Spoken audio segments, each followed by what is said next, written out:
Oke, pertama kali kita pahami dulu eh, skema diagram Sony Ericsson. Karena tentunya skema diagram Sony Ericsson lebih banyak orang menganggap pusing ya. Dikarenakan di skema Sony Ericsson ini berbeda dengan Nokia yang lebih mudah, di mana pada skema Nokia skema dibedakan halamannya berdasarkan IC-nya. Misalkan saja di 6630. Di sini per halaman dibahas dia per IC. Ini adalah untuk bagian retu, maka di sini dibikinlah satu halaman khusus bagian retu. Ini khusus bagian TAFO, khusus bagian RAP, SDRAM dan flash.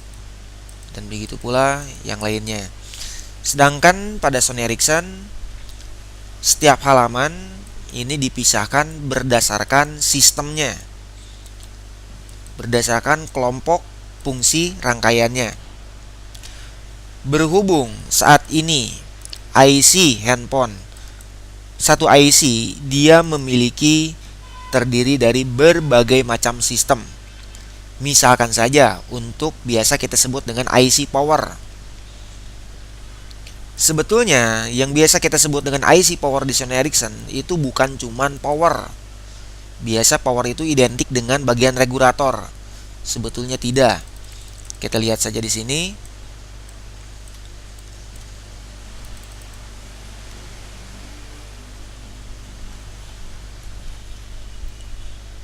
IC power untuk Sony Ericsson K800 dia menggunakan tipe AB2010.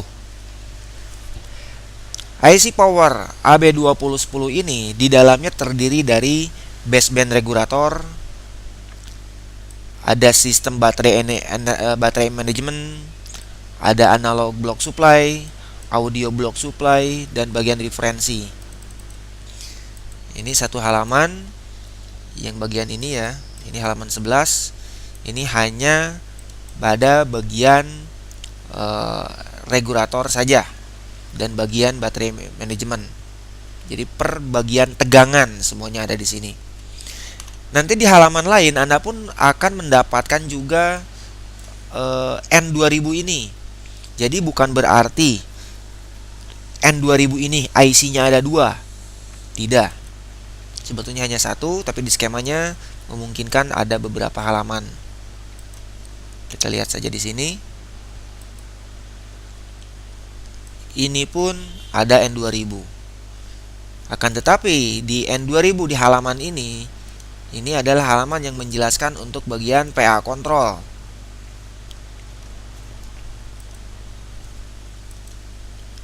Yang ini untuk power supply, LDO untuk VCCA, VCCB, dan VXLDO. Ini untuk bagian PA juga.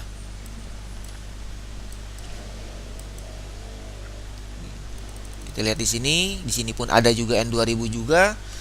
Ini khusus bagian pada bagian kontrol, di halaman kontrol. Kita bisa melihatnya dari sini. Halaman ini menjelaskan tentang sistem kontrol dan clock dan reset. Di N2000 yang ini adalah bagian untuk bagian power on dan reset. Ini bagian kontrol untuk mengontrol mode sleep, clock request, dan masuknya M-clock. M-clock ini di Nokia biasa disebut dengan RF clock. Juga pada Xtal 1 ya, RTC clock, yaitu clock 32768. Kita cari lagi. Ini yang tadi, baseband regulator, baterai manajemen, analog block supply, audio block supply, dan reference.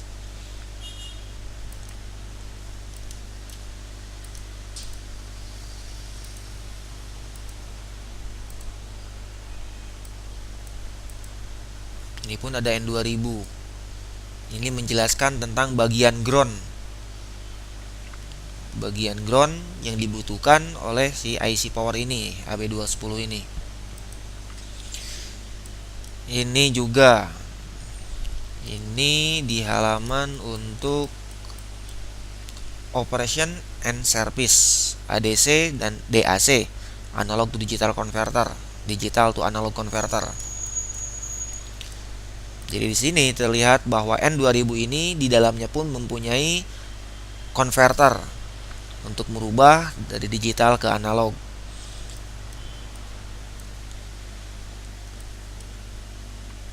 DAC data, DAC clock, DAC reset. Kita cari yang lain. Ini masih di IC power. Sebentar. Di sini pun terlihat bahwa N2000 ini juga difungsikan untuk SIM IF. Dari konektor SIM card, dia akan masuk dulu ke IC power, lalu akan dilanjutkan ke IC CPU-nya, yaitu Marica.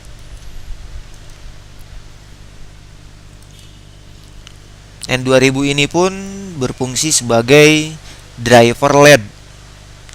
Ini untuk LED bagian charging ya. Dan juga N2000 ini digunakan juga sebagai sistem untuk menggerakkan vibrator untuk getar.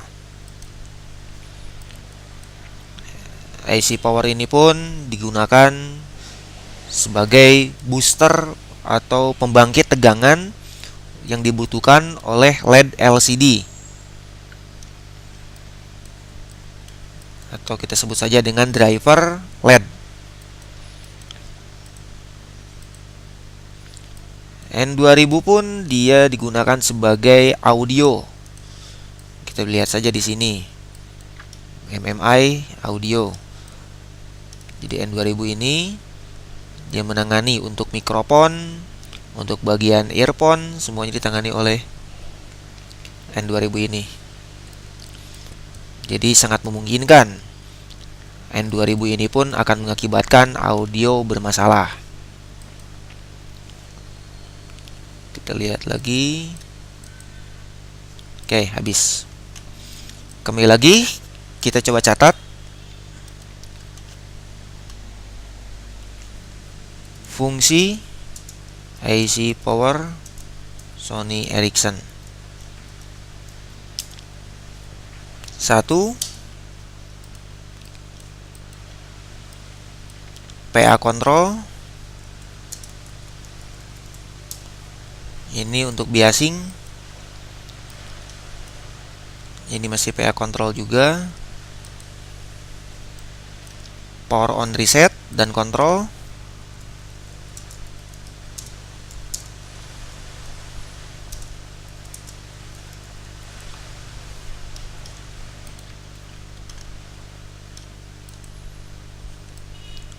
Regulator.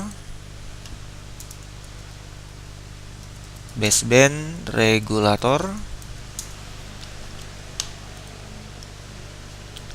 Baterai manajemen. Ini baterai manajemen kaitannya dengan charging ya.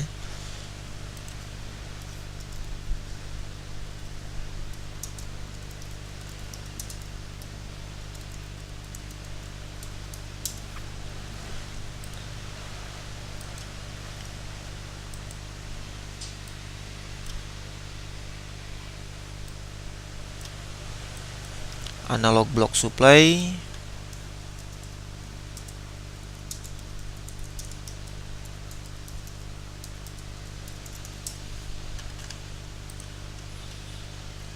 Audio block supply.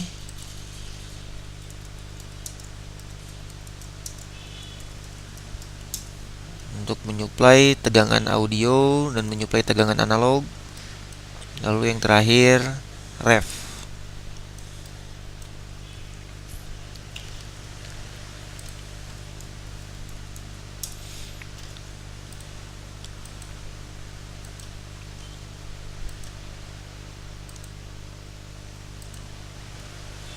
Thermal ground ini nggak perlu saya tulis ya, karena ini bukan bagian dari sistem kerja, tapi ini bagian yang dibutuhkan grounding untuk si IC power ini.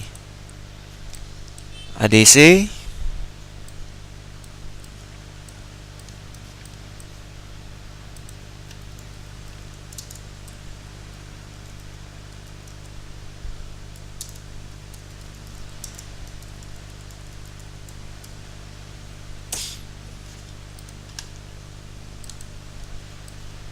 DAC, dan I2C IF.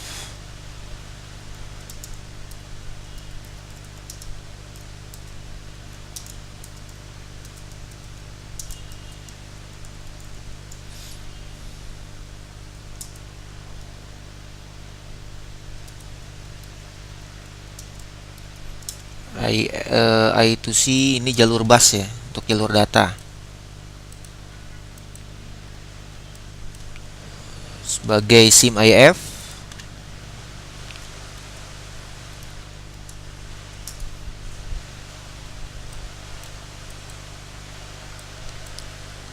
driver lab, dan vibrator.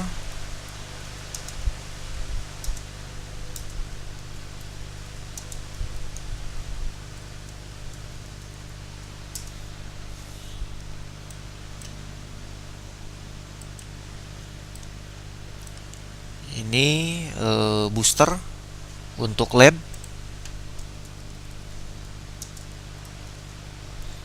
LCD. Bukan cuma LCD, keypad pun sama, adalah boost LED. Audio IF dan PCM.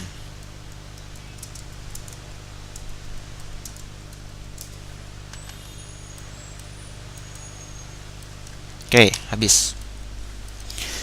Jadi apabila IC power ini bermasalah, yang akan mengakibatkan gejalanya bisa diakibatkan bisa PA kontrolnya bermasalah, power on reset and kontrolnya bermasalah, handphone di on gak mau hidup, mati total. Baseband regulator ini pun mengakibatkannya ke mati total, karena semua tegangan baseband itu semuanya diberikan oleh IC power ini. Baterai manajemen untuk bagian charging, audio block supply, analog block supply ini untuk rangkaian-rangkaian analog, audio block supply untuk tegangan yang dibutuhkan oleh audio, referensi ini untuk tegangan reference untuk pembanding, ADC analog digital converter, DAC, I2C IF ini sebagai data, jalur data ya, bus data. Dia sebetulnya I2C ini nantinya akan masuknya ke IC Marika. Jadi masuknya ini ke IC power hanya sebagai IF interface. SIM IF itu untuk SIM card interface juga, untuk driver LED, driver vibrator, booster LED, dan PCM audio. Oke, berarti di skema Sony Ericsson ini masing-masing fungsi ini akan dipisahkan halamannya. Berbeda dengan Nokia. Kalau Nokia misalkan ini ada di IC Retu, maka semua skema yang berkaitan dengan ini hampir rata-rata sudah ada skemanya di bagian Retu. Sementara di Sony Ericsson masing-masing fungsi ini akan dipisahkan halamannya. Kita dapat mengetahui apabila misalkan Anda melihat dari skema-skema seperti ini, apa sih fungsi dari skema ini? Sistem apa saja sih yang ada di skema ini? Kita tinggal lihat di bagian sini. Ini untuk bagian MMI dan kamera. Ini apa sih bagian sini? Diagram ini kita kan nggak tahu ya. Kita tinggal lihat aja ke sini. MMI, FM radio.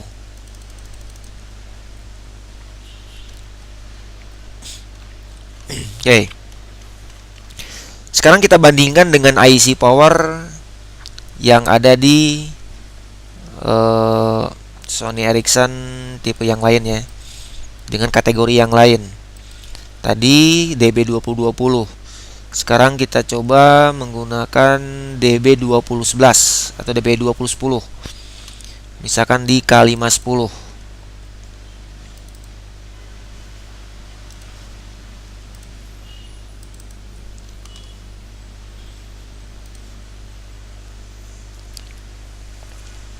Kita lihat dulu IC powernya, kode penempatannya berapa.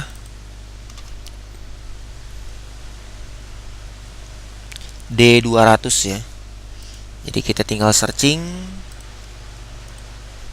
D200.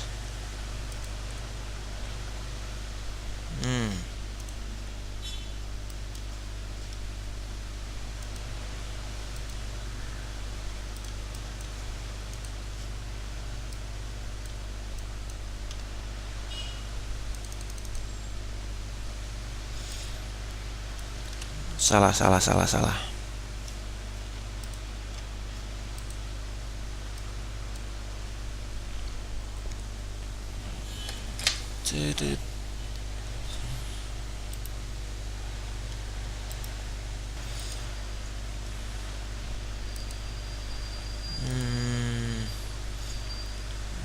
Yang ini D500.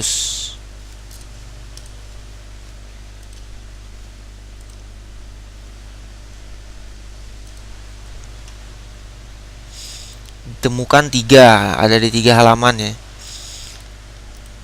D500B, nanti ada D500A, D500C, terpisah bagiannya. ADC sudah ada di sini. Yang ini. Untuk PA control ada. PCM IF, jadi untuk audio ya. Audio IF, audio block supply, thermal ground tadi ada.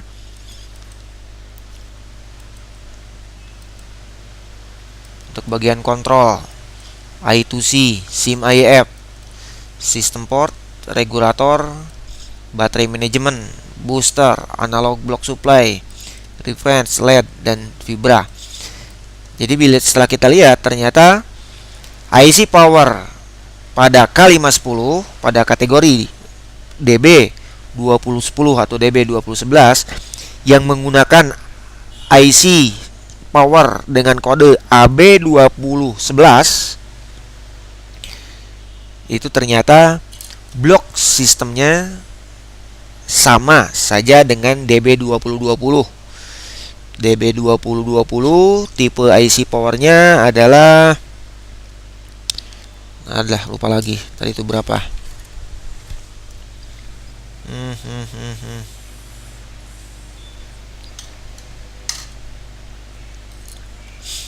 Di 2012 nggak salah tadi itu.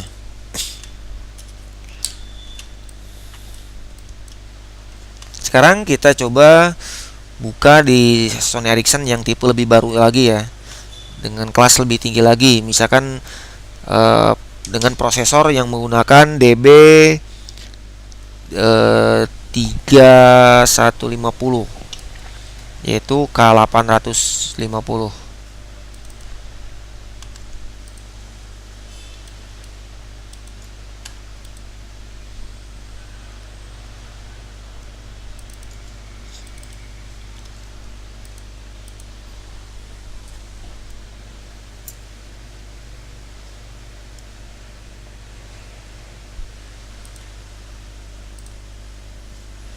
N2000 ini AB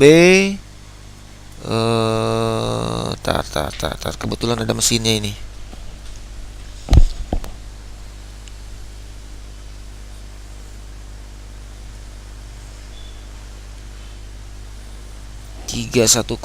Berapa ini? 3105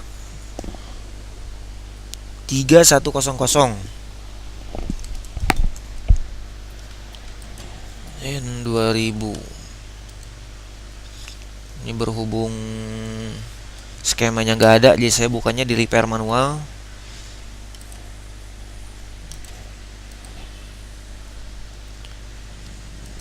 Jadi di sini akan ditemukan banyak ya.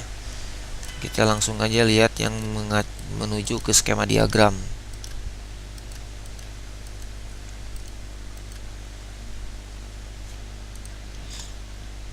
Untuk kodek IF sama ya.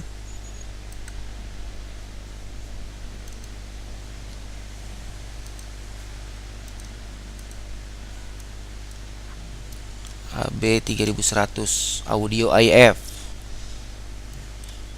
Halaman untuk audio.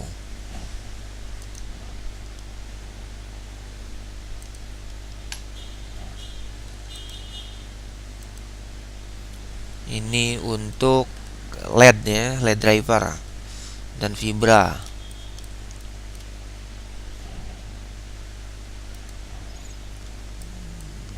Ini driver LED, LED untuk LCD. Ini digital to analog converter. Ini untuk SIM IF, I2C IF, ADC, DAC. Ini untuk power, untuk groundingnya. Baterai UART. Ini adanya di baterai manajemen ya, bentuk baterai data. Yaitu untuk istilah di Nokia itu BSI dari baterai ini. Full gauge. Ini terlihat beda ya dengan IC power yang tadi. Di sini full gauge ini bisa digabungkan dengan charge control, disebut dengan bagian baterai manajemen, yaitu charge control dan full gauge ini. Ini cuma beda istilah saja, tapi esensinya, fungsinya sama saja. Ini untuk LDO regulator. LDO singkatan dari low dropout. Buck regulator ini seolah terpisah, padahal buck regulator ini pun masih bagian dari LDO regulator ini. Cuman sengaja di sini dipisahkan karena buck regulator ini dia untuk tegangan V-core. Untuk tegangan kerja untuk CPU.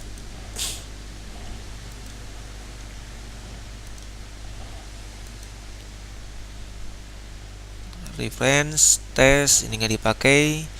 I/O level, dia membutuhkan tegangan.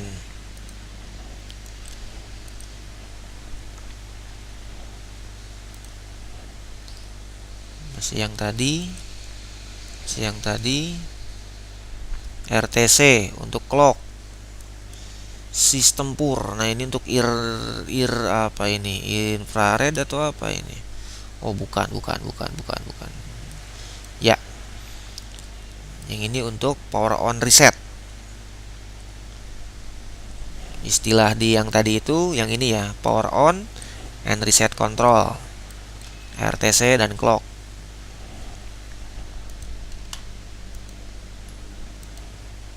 Oke. Di demo selanjutnya saya akan membahas tentang sistem kerja pada atau proses kerja dari CPU.